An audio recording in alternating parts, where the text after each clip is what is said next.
오늘 우리에게 주시는 하나님의 말씀은 열왕기상 9장 1절에서 9절까지의 말씀입니다. 솔로몬이 여호와의 성전과 왕궁 건축하기를 마치며 자기가 이루기를 원하던 모든 것을 마친 때에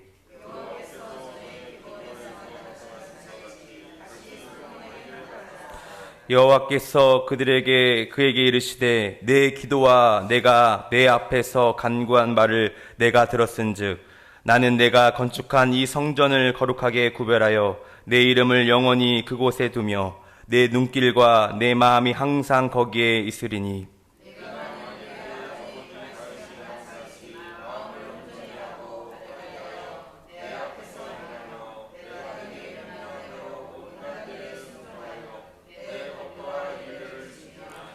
내가 내 아버지 다윗에게 말하기를 이스라엘의 왕위에 오를 사람이 내게서 끊어지지 아니하리라 한대로 내 이스라엘의 왕위를 영원히 견고하게 하려니와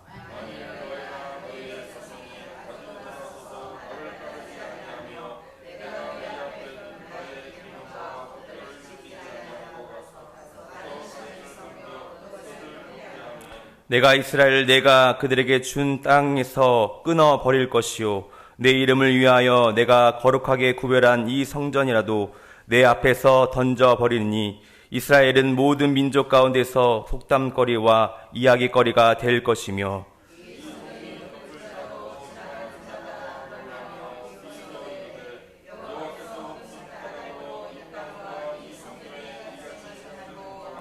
대답하기를 그들이 그들의 조상들을 애굽 땅에서 인도하여 내신 그들의 하나님 여호와를 버리고 다른 신을 따라가서 그를 경배하여 섬김으로 여호와께서 이 모든 재앙을 그들에게 내리심이라 하리라 하셨더라. 아멘. 오늘 이 새벽 하나님 앞에 나와 기도로 하루를 준비하시는 성도님들 삶 앞에서 하나님께서 주시는 그 놀라운 은혜와 평강이 가득하시길 소망합니다. 오늘은 하나님의 약속이라는 말씀의 제목을 가지고 함께 은혜를 나누려고 합니다. 어제의 말씀에 이어서 오늘 열왕기상 9장 1절부터 8절, 9절 말씀은 솔로몬의 인생에서 하나님께서 두 번째 나타나셔서 말씀하시고 약속하시는 내용을 담고 있습니다. 우리는 이미 앞선 8장을 통하여 솔로몬이 낙성식을 통하여 성전 건축이 완공되었음을 우리가 볼 수 있었습니다. 솔로몬이 이 완공식에서 얼마나 큰 잔치를 벌였는지 우리는 8장 63절을 보면 여호와께 드린 소가 22,000마리요 양이 12만 마리라 되었더라 라고 이야기하고 있습니다. 얼마나 그 재물의 수가 많았든지 다 용납될 수 없었다라고 말씀하고 있습니다. 얼마나 솔로몬이 이 성전 완공을 기뻐하였는지 하나님 앞에 이 기쁨의 제사를 드렸던 모습을 우리가 볼 수 있는 것이죠. 그리고 나서 오늘 말씀 1절은 이렇게 시작하고 있습니다. 솔로몬이 여호와의 성전과 왕궁 건축하기를 마치며 자기가 이루기를 원하던 모든 것을 마칠 때에 그때 하나님께서 솔로몬에게 두 번째 나타나신 것을 우리가 볼 수 있습니다. 그런데 지금 우리가 함께 이 읽은 말씀 1절 말씀이죠. 잘 들여다보시기를 바랍니다. 뭔가 조금 이상하다라고 느껴지지 않습니까? 무엇이 이상할까요? 눈치를 채셨는지 모르겠지만 하나님께서 솔로몬에게 언제 나타나신 것 같습니까? 우리가 생각할 때에는 8장에 성전 건축을 마치고 낙성식을 잘하고 이제 집에 돌아와서 잠을 청할 때에 하나님께서 나타나신 것으로 생각되어질 수 있습니다. 그러나 오늘 본문을 명확하게도 그 시기를 말해주고 있는데요. 1절 말씀에 자기가 이루기를 원하던 모든 것을 마칠 때에 라고 나와 있습니다. 여러분 이것은 무엇을 의미할까요? 이 8장과 9장 사이는 최소한 13년이라는 시간 차이가 있다라는 것입니다. 우리가 생각할 때에 이 낙성식을 마치고 나서 어떻게 보면 은혜롭고 충만할 때에 하나님께서 솔로몬에게 나타나신 것처럼 보여집니다. 그런데 이 말씀의 전후를 잘 살펴보면 실제로 이 솔로몬은 여호와의 성전 건축을 왕이 된 지 4년이 지난 후에 건축하게 되었고요. 그리고 나서 성전 건축은 7년 6개월이 걸렸죠. 그리고 나서 왕궁을 건축하였는데 몇 년 걸렸습니까? 바로 13년 걸렸죠. 지금 하나님께서 솔로몬에게 찾아온 것은 그가 왕이 된 지 24년 만에 찾아오셨다라는 것이죠. 그렇다면 이 시기는 어떠한 시기일까요? 본문에 잘 나와 있듯이 성전을 건축하였고 왕궁을 건축한 시기였습니다. 왕으로서는요, 이 권력에 정말 정점을 찍은 그때에 내 마음대로 뭐든지 할 수 있다라는 그 정점의 시기에 하나님께서 솔로몬에 찾아오셨다라는 것이죠.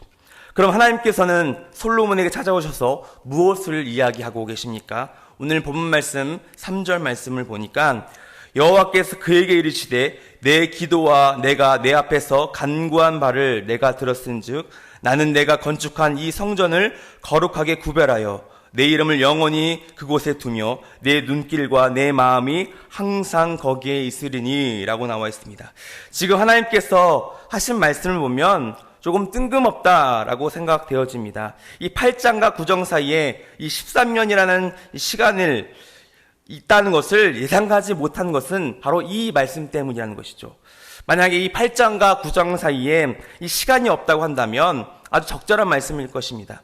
왜요? 실제로 솔로몬이 이제 기도를 하였고 이 성전을 건축하기 마쳤기 때문이죠. 그런데 하나님께 대답하신 것은 바로 그때가 아닌 것입니다. 바로 하나님의 응답은 그가 이제 솔로몬이 13년이 지난 후에 바로 솔로몬에게 두 번째 나타나셨을 때 응답하셨던 모습을 우리가 볼 수 있습니다.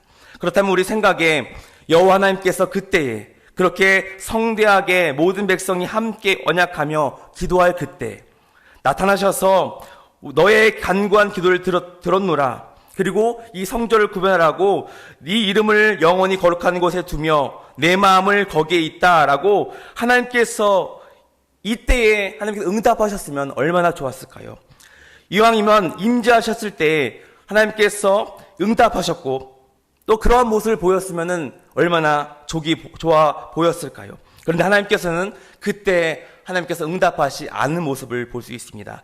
14년이 지난 이후에 하나님께서 솔로몬에게 다시 찾아가셔서 응답한 모습을 우리가 볼 수 있다는 것입니다. 하나님께서는 솔로몬이 원하는 그때에 묵묵무답을 하셨다는 것입니다. 아무런 대답이 없었다는 것이죠. 왜 그랬을까요? 우리는 이렇게 생각하게 됩니다. 왜 하나님께서는 우리의 기도를, 이 솔로몬의 기도를 응답하지 않으셨을까?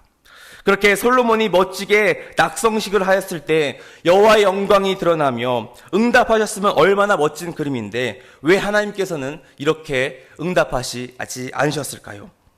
우리는 이 하나님의 응답의 때에 대해서 알아볼 필요가 있다는 것입니다. 하나님께서는요, 하나님께서 원하시는 시간에 하나님 원하시는 방법으로 응답하신다는 것을 여러분 믿으시기를 바랍니다. 어떠한 우리가 원하는 시기에 우리에게 응답하시지 않는다라는 것입니다. 우리가 잘 준비되어지고 성대하게 기도를 올려드렸다고 해서 하나님께서 바로 우리가 응답하시는 것이 아니라 하나님 원하시는 그때와 그 시기가 있음을 우리는 알아야 한다는 것입니다. 우리는 종종 이 하나님의 응답에 대해서 착각할 때가 많이 있다는 것입니다. 왜 하나님께서는 나의 기도를 들어주시지 않을까? 내가 이렇게 기도하는데, 내가 이렇게 교회를 위해서 헌신하고 봉사하고 하나님의 일을 감당하고 있는데 왜 나의 기도는 응답되지 않을까? 이러한 답답함과 초조함이 있을 때가 많이 있다는 것입니다. 그러나 우리가 알아야 할 것은 이 하나님의 응답이라는 것은요, 하나님의 시간이 있다라는 것을 여러분 믿으시기를 바랍니다.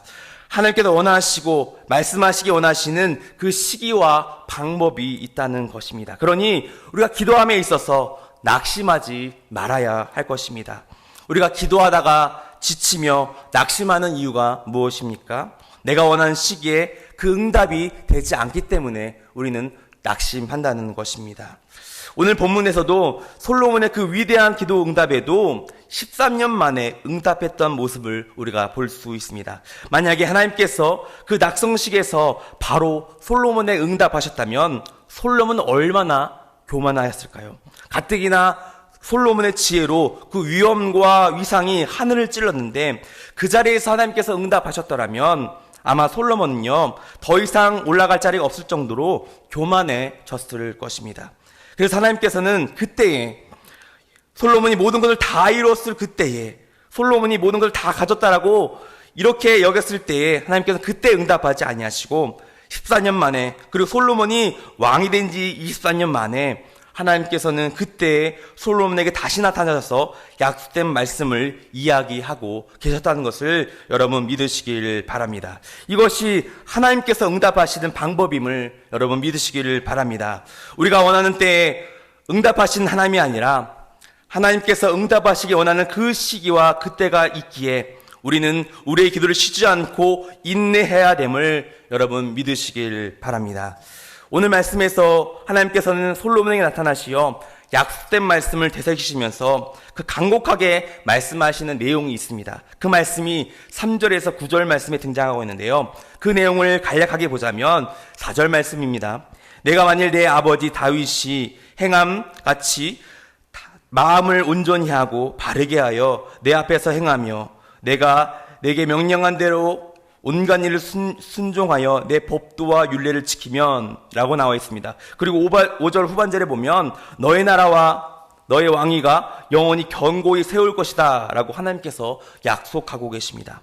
또한 반대로요 6절 7절 말씀을 보면 만일 너희가 너의 자손이 아주 돌아서서 나를 따르지 아니하면 내가 너희 앞에 둔 너의 계명과 법도를 지키지 아니하고 가서 다른 신을 섬겨 그것을 경배하면 이라고 나와 있으면서 내가 이스라엘 그들에게 준 땅을 끊어버릴 것이고 내 앞에 던져버리겠다라고 솔로몬에게 당부하는 말씀을 이야기하고 있습니다.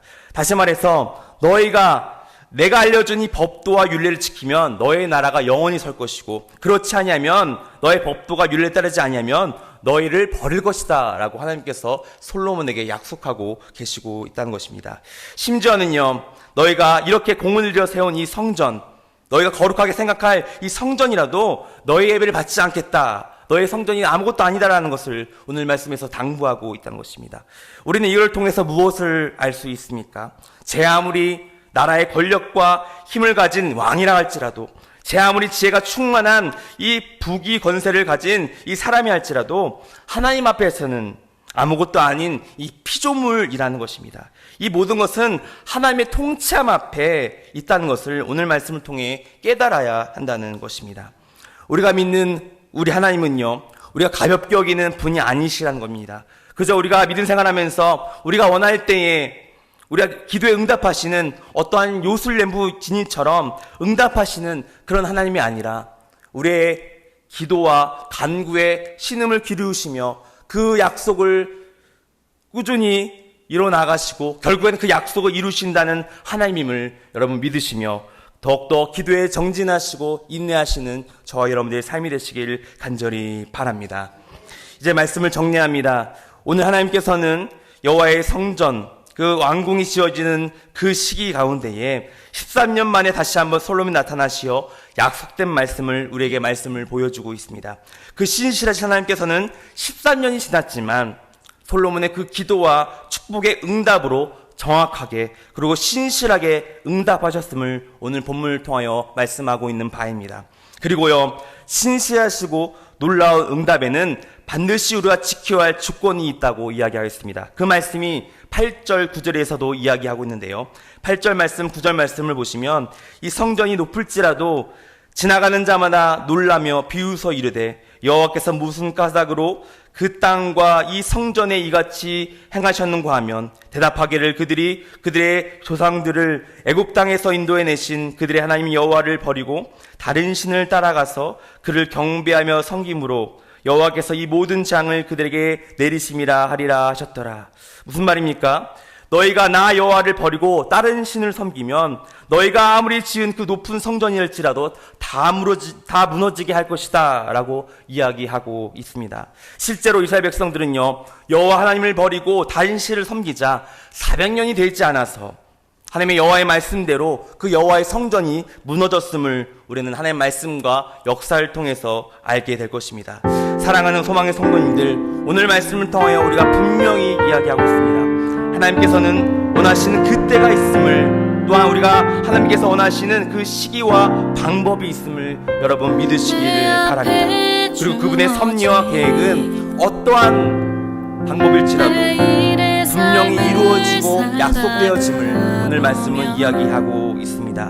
또한 우리가 그 말씀을 지키기 위해서는, 그 신실하신 하나님의 말씀을 지키기 위해서는 우리 주의 율례와 법도를 잘 지켜 주인행해야 할 때 하나님께서 그 축복과 약속을 주신다는 것을 여러분 믿으시길 바랍니다. 사랑하는 여러분, 우리가 허락된 그 주의 법도와 말씀대로 준행하며 살아가시는 저와 여러분들의 삶이 되시길